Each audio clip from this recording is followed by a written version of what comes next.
Assalamualaikum warahmatullahi wabarakatuh. Perkenalkan, nama saya Misbahul Nur dari kelas Magister Pendidikan Agama Islam C, UIN Maulana Malik Ibrahim Alam. Di sini saya akan menjelaskan tentang pendekatan kontekstual Abdullah Said yang dijelaskan dalam bukunya Interpreting the Quran.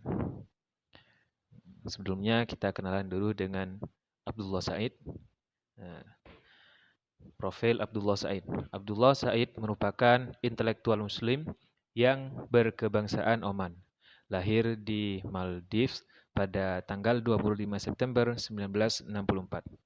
Beliau merupakan seorang direktur Pusat Kajian Islam Unggulan Nasional atau National Center of Excellence for Islamic Studies dan wakil direktur pada Pusat Hukum dan Masyarakat Islam Center of Islamic Law and Society di University of Melbourne, Australia. Ya, ini merupakan riwayat pendidikan Abdullah Said. Perjalanan intelektual beliau dimulai dengan belajar bahasa Arab di Institute of Arabic Language di Saudi Arabia pada tahun 1979 dan terus melanjutkan studinya hingga terakhir beliau mendapatkan gelar PhD dalam studi Islam di Universitas Melbourne, Australia pada tahun 1992. Dan di bawah ini merupakan riwayat lengkap pendidikan Abdullah Said.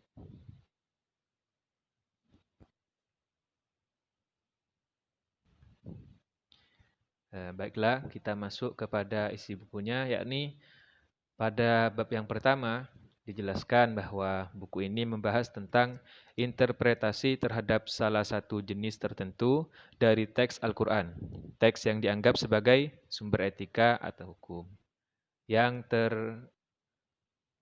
terrepresentasi di dalam kepercayaan-kepercayaan, aturan-aturan, hukum-hukum, perintah-perintah, larangan-larangan, dan instruksi-instruksi Al-Quran. Buku ini merupakan justifikasi untuk memaknai pendekatan yang berbeda dalam menginterpretasikan ayat-ayat etika hukum. Abdullah Said menyebutnya dengan pendekatan kontekstualitas.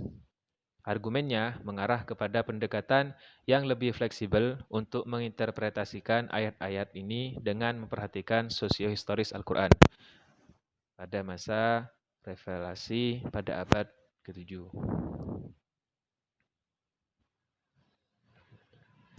Berikutnya, pendekatan interpretasi ayat-ayat etika hukum. Di kalangan umat Islam, ada 3 pendekatan besar yang diidentifikasikan dalam kaitannya dengan interpretasi ayat-ayat etika hukum pada periode modern.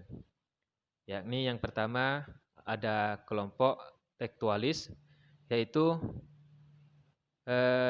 kelompok yang mengikuti teks dengan seksama mengadopsi pendekatan literalistik terhadap teks. Kelompok ini menganggap bahwa makna Al-Quran sebagai sesuatu yang sudah tetap dan universal dalam aplikasinya. Jadi sudah nggak bisa dirubah lagi. Yang kedua, kelompok semi-tekstualis. Pada dasarnya mengikuti tekstualis dalam hal penekanan pada linguistik dan penolakan terhadap konteks sosiohistoris yang terkait. Akan tetapi, mereka mengemas ayat-ayat hukum dalam idiom modern, seringkali dalam diskursus yang apologetik. Yang ketiga adalah kelompok kontekstualis, yaitu menekankan pada konteks sosiohistoris ayat-ayat etika hukum dan interpretasi-interpretasi berikutnya. Mereka mengusulkan penafsiran ayat-ayat etika hukum dengan memahami konteks politis, sosial, historis, kultural, dan ekonomis ketika ayat-ayat ini diwahyukan, diinterpretasikan, dan diaplikasikan. Nah, di bab kedua ini membahas tentang konteks perdebatan tentang interpretasi. Nah, dalam bab ini dijelaskan mengenai konsep rethinking atau memikirkan kembali interpretasi ayat-ayat etika hukum saat ini. Selain itu, juga dijelaskan mengenai perkembangan interpretasi Al-Quran dari zaman awal hingga zaman modern ini. Dan kemudian juga menyoroti isu-isu persoalan yang membantu untuk memahami konteks perdebatan-perdebatan tentang interpretasi ayat-ayat etika hukum era ini. Yang berikutnya adalah membahas tentang wahyu dan interpretasi. Pada bab ini dijelaskan mengenai pemahaman Muslim tradisional mengenai pewahyuan dan mengajukan sebuah teori wahyu yang bisa bermanfaat dalam menginterpretasikan ayat-ayat etika hukum dengan memperhitungkan konteks sosiohistoris dan konteks umat Islam saat ini. Dalam bab ini dijelaskan mengenai pandangan beberapa ilmuwan Muslim tentang perdebatan hubungan penting antara teori wahyu dan kemampuan umat Islam untuk menginterpretasikan Al-Quran. Di antaranya, Kenneth. Ada juga ilmuwan Muslim modern yang memberikan perhatian terhadap hubungan ini, seperti Fazlur Rahman, Nasr Hamid Abu Yazid, Farid Esak, dan Ibrahim Musa. Berikut, pada bab keempat, dijelaskan mengenai interpretasi berbasis tradisi dan tekstualisme. Pada bab ini berbicara mengenai interpretasi berbasis tradisi atau teks, atau dalam bahasa Arab itu disebut dengan tafsir bil riwayah atau tafsir bil ma'thur, yang merupakan tafsir terpenting. Tafsir berbasis tradisi mengandung makna bahwa tafsir Al-Quran harus dipandu oleh Al-Quran, Nabi, dan umat Islam awal. Dengan kata lain, penafsiran diharapkan berefleksikan sejauh mungkin sumber-sumber Islam yang asli. Ada 4 jenis berbeda yang dikelompokkan ke dalam tafsir berbasis tradisi, yaitu tafsir Al-Quran dengan Al-Quran. Yang kedua, tafsir Al-Quran oleh Nabi, tafsir Al-Quran oleh para sahabat, dan yang keempat adalah tafsir Al-Quran oleh tabi'in. Pada bab yang kelima, dijelaskan mengenai penafsiran berbasis nalar. Pada bab ini dijelaskan mengenai interpretasi berbasis nalar. Pandangan dari para penentang pendekatan ini beserta argumen mereka. Bab ini menyoroti pandangan kontekstualis bahwa interpretasi berbasis nalar merupakan sesuatu yang esensial. Bab ini juga memiliki tujuan untuk menunjukkan bahwa tafsir birra'i pada kenyataannya memainkan peran penting dalam penafsiran Al-Quran. Pada bab 6 ini dijelaskan mengenai fleksibilitas dalam membaca teks Al-Quran. Pada bab ini dijelaskan mengenai fleksibilitas dalam membaca teks Al-Quran melalui berbagai macam bacaan dari awal Islam, yang kita kenal dengan beberapa bacaan qiraah, qiraah sab'ah, qiraah asyra, dan lain sebagainya. Fakta ini memberikan asumsi bahwa jika fleksibilitas dalam membaca Al-Quran saja diberikan, barangkali ini dapat dijadikan indikasi dukungan terhadap fleksibilitas dalam menafsirkan Al-Quran. Tapi banyak Muslim juga berpikiran bahwa fleksibilitas yang diajarkan Nabi dalam membaca Al-Quran tidak ada kaitannya dengan penafsiran. Berikutnya bab ke-7, yaitu nasakh dan reinterpretasi. Bab ini membicarakan tentang nasakh dan reinterpretasi dan relevansinya terhadap fleksibilitas dan aplikasi Al-Quran di waktu dan kondisi yang berbeda. Abdullah Sa'id berpendapat nasakh dapat dijadikan sebagai salah satu alat yang paling berguna untuk menghubungkan antara aturan-aturan yang terkandung dalam Al-Quran dan perubahan kebutuhan dan kondisi. Ini merupakan pengertian dari nasakh. Nasakh secara etimologis berarti merekam, menggantikan, menghilangkan, menghapuskan, atau membatalkan. Secara teknis, nasakh sering dimaknai sebagai pembatalan sebuah hukum oleh hukum yang datang belakangan. Nasakh terjadi dalam beberapa cara. Yakni yang pertama, nasakh ayat Al-Quran dengan ayat Al-Quran yang lain. Yang kedua, nasakh ayat Al-Quran oleh hadis. Yang ketiga, nasakh hadis oleh Al-Quran. Dan yang keempat, nasakh hadis oleh hadis. Dan berikut ini merupakan jenis ayat-ayat yang dinasakh, yaitu nasakh hukum dan bacaan. Nasakh hukum tetapi bacaannya masih bisa ditemukan dalam Al-Quran. Nasakh bacaan tetapi hukumnya tetap berlaku. Berikutnya pada bab yang ke-8 membahas tentang makna teks sebagai sebuah taksiran.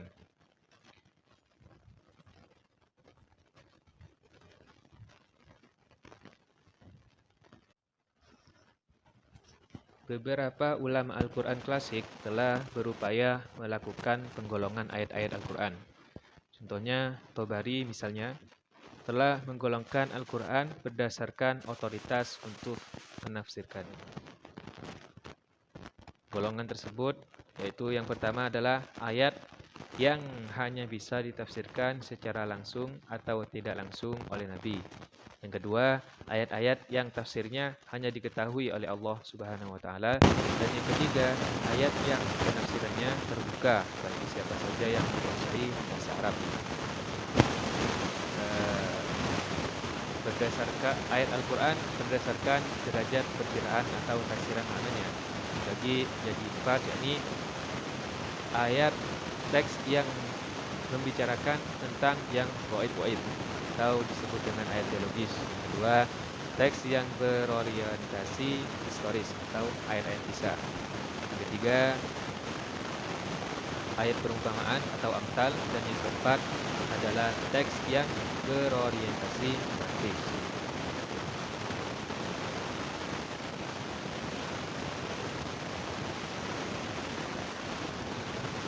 Bab yang ke-10 mengenai konteks sosiohistoris dan interpretasi. Konteks sosiohistoris ini sangat penting untuk menjadikan ayat-ayat etika hukum bermakna dan relevan untuk kehidupan muslim kontemporer. Konteks sosiohistoris menyediakan basis untuk memahami hubungan antara aturan yang terkandung dalam ayat-ayat etika hukum dan alasan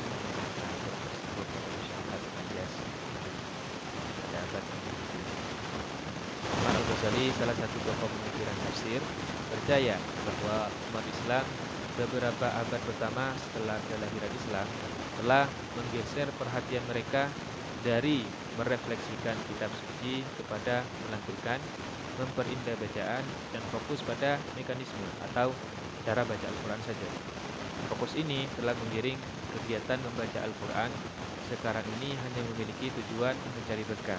Hal ini bertolak belakang dengan perintah Al-Quran untuk menemukan dan memahami isi kandungannya.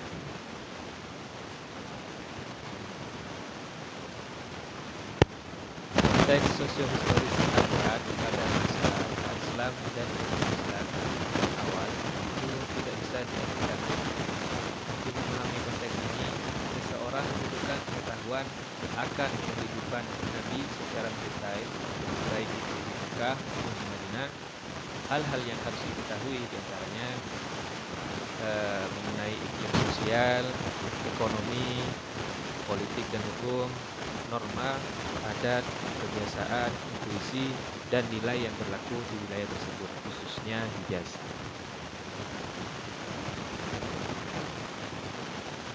Di sini dijelaskan mengenai konteks sosiohistoris, apa yang bisa dan tidak bisa dirubah. Tafsiran baru terhadap ayat-ayat etika hukum memunculkan persoalan tentang ketidaktetapan dan ketetapan atau keabadian dalam Islam.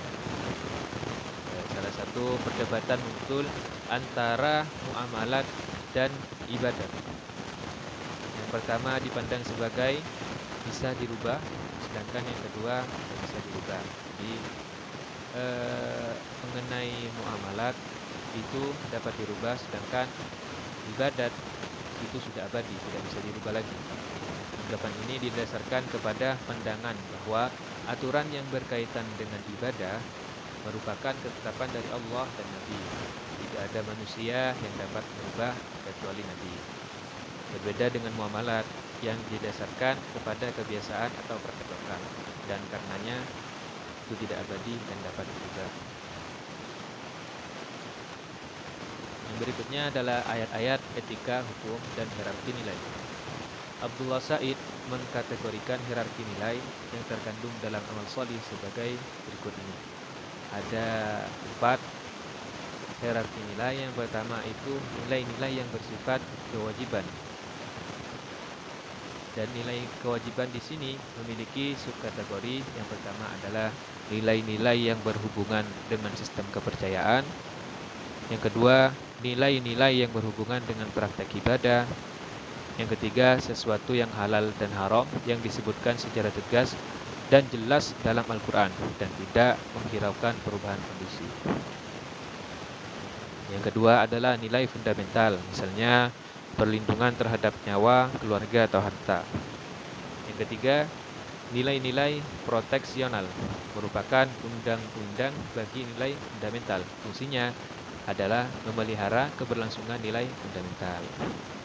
Yang keempat, nilai-nilai implementasional, tindakan atau langkah spesifik yang dilakukan atau digunakan untuk melaksanakan nilai proteksional. Yang kelima, ada nilai-nilai instruksional, ukuran atau tindakan yang diambil Al-Quran ketika berhadapan dengan sebuah persoalan khusus pada masa pewahyuan. Berikut adalah pendekatan dalam memandang tradisi. Setidaknya ada 3 pendekatan dalam memandang tradisi. Di antaranya posisi kaum tradisionalis yang menyatakan tidak perlu mempertanyakan kesinambungan atau keterlanjutan tradisi, karena tradisi yang telah ada itu harus diterima begitu saja. Yang kedua, mempertahankan kesinambungan tradisi namun dengan pendekatan yang lebih fleksibel. Yang terakhir, menolak tradisi dan mengusulkan untuk selalu memulai kembali dengan sesuatu yang baru.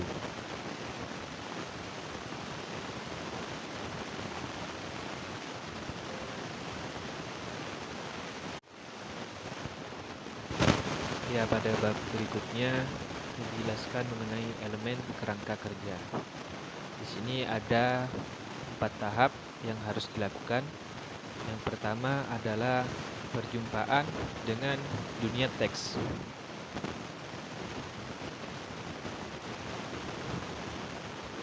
Yaitu perkenalan dengan teks dan dunianya secara umum. Yang kedua, analisis kritis. Jadi pada tahap ini, perhatian kita dipusatkan kepada apa yang dikatakan teks tentang dirinya sendiri, tanpa menghubungkannya terlebih dahulu dengan komunitas penerima pertama. Di sini ada beberapa aspek. Yang pertama yaitu linguistik, konteks literer, bentuk literer, teks-teks yang berkaitan, dan preseden. Yang pertama, linguistik, terkait dengan bahasa teks, makna kata dan frase, sintaksis ayat atau ayat-ayat, dan secara umum seluruh persoalan linguistik dan gramatikal yang berhubungan dengan teks. Yang kedua, konteks literer, mengetahui bagaimana teks yang dimaksudkan berfungsi dalam surat tertentu atau lebih luas lagi dalam Al-Quran. Yang ketiga, bentuk literer, identifikasi apakah teks yang dimaksud merupakan ayat kisah, ibadah, peribahasa, perumpamaan, atau ayat hukum. Yang keempat yaitu teks-teks yang berkaitan atau eksplorasi apakah ada teks-teks lain yang senada dengan teks yang dimaksudkan. Jika ada, sejauh mana tingkat persamaan dan perbedaannya. Yang terakhir, preseden, yaitu identifikasi ayat-ayat yang memiliki kesamaan isi maupun maknanya, dan apakah ayat-ayat tersebut turun sebelum atau sesudah ayat yang dimaksudkan. Berikutnya pada tahap ketiga yaitu ada konteks sosiohistoris, pandangan dunia, hakikat pesan, hukum, teologis atau etis, pesan, kontekstual versus universal, dan hubungan pesan dengan keseluruhan pesan Al-Quran. Yang pertama, analisis kontekstual, informasi historis dan sosial yang akan memperjelas teks yang ditafsirkan. Analisis sudut pandang, budaya, kebiasaan, kepercayaan, norma, nilai, dan institusi dari penerima pertama Al-Quran di Hijaz. Yang kedua, menentukan hakikat pesan yang disampaikan oleh ayat yang sedang ditafsirkan, merupakan ayat hukum, teologis, ataukah etis. Berikutnya, eksplorasi pesan pokok dan spesifik yang tampak menjadi fokus dari ayat ini. Investigasi apakah pesannya bersifat universal ataukah partikular yang hanya relevan bagi konteks penerima pertama. Berikutnya, meneliti bagaimana pesan ayat tersebut ketika dikaitkan dengan tujuan dan perhatian yang lebih luas dalam Al-Quran. Dan yang terakhir, mengevaluasi bagaimana ayat tersebut diterima oleh penerima pertama, bagaimana mereka menafsirkan, memahami, dan mengamalkannya. Dan yang pada tahap keempat, yaitu makna untuk saat ini. Di sini ada analisis konteks saat ini versus konteks sosiohistoris, makna dari penerima pertama kepada saat ini, pesan yang merupakan kontekstual atau universal, dan yang terakhir penerapan untuk saat ini. Jadi yang pertama, menentukan persoalan, masalah, dan kebutuhan pada masa kini yang tampak relevan dengan pesan teks yang ditafsirkan. Yang kedua, eksplorasi konteks sosial, politik, ekonomi, dan budaya yang relevan dengan teks yang ditafsirkan. Yang ketiga, eksplorasi nilai, norma, dan institusi tertentu yang menunjang pesan teks. Berikutnya, membandingkan konteks masa kini dengan konteks sosiohistoris teks untuk memahami persamaan dan perbedaan antara keduanya. Menghubungkan bagaimana makna ayat tersebut sebagai dipahami, diinterpretasikan, dan diamalkan oleh penerima pertama dengan konteks masa kini. Yang terakhir, evaluasi universalitas atau partikularitas pesan yang disampaikan teks, dan sampai pada titik mana ayat tersebut masih berkaitan atau sudah tidak berkaitan dengan tujuan dan persoalan yang lebih luas dalam Al-Quran. Poin-poin di atas akan mengantarkan penafsir kepada pengaplikasian pesan ayat yang ditafsirkan dalam konteks masa kini dan memungkinkan aplikasi yang lebih luas lagi dalam dunia kontemporer. Mungkin itu saja yang dapat saya sampaikan. Kurang lebihnya mohon maaf bila ada kekurangan. Wabillahi taufiq wal hidayah. Wassalamualaikum warahmatullahi wabarakatuh.